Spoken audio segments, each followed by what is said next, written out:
हम वही हैं जो हमारे विचारों ने हमें बनाया है। मनुष्य की सेवा ही ईश्वर की सेवा है।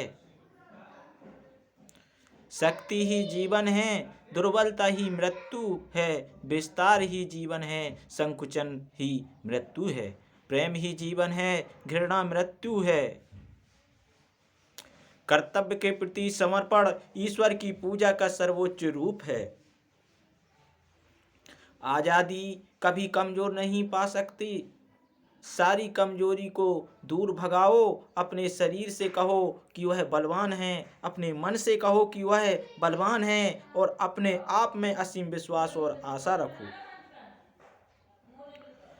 कर्म योग का रहस्य जो बिना किसी फलदायी इच्छा के कर्म करना है, भगवान कृष्ण ने भगवत गीता में सिखाया है। यदि आप समुद्र पार करना चाहते हैं तो आपके पास लोहे की इच्छा होनी चाहिए। आपको इतना मजबूत होना चाहिए कि आप पहाड़ों को भेद सकें। विचार जीवित चीजें हैं, वे दूर की यात्रा करते हैं।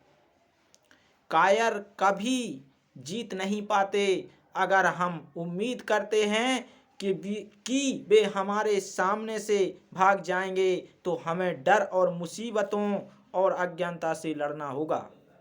पवित्रता, दृढ़ता और ऊर्जा, ये तीन मुझे चाहिए। केवल संगीत ही सर्वोच्च तक ले जा सकता है। साधक का मौन प्रार्थना का सबसे ऊंचा रूप है। मैं अपने भाग्य के लिए जिम्मेदार हूँ। मैं अपने लिए अच्छाई लाने वाला हूँ, मैं बुराई को लाने वाला हूँ। मैं शुद्ध और धन्य हूँ। हमें उन सभी विचारों को अस्वीकार करना चाहिए जो इसके विपरीत हैं।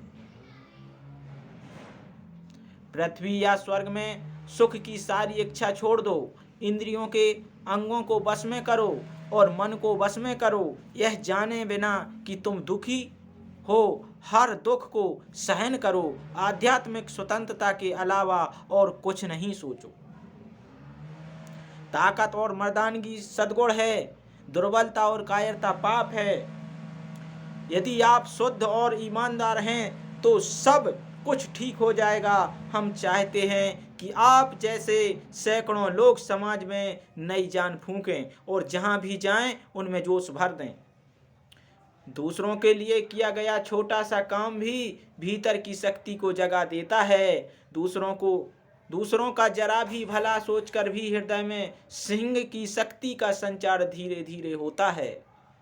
मनुष्य ईश्वर के समान बन सकता है और पूरे ब्रह्मांड पर नियंत्रण प्राप्त कर सकता है यदि वह अपने चेतना के केंद्र को असीम रूप से बढ़ाता है।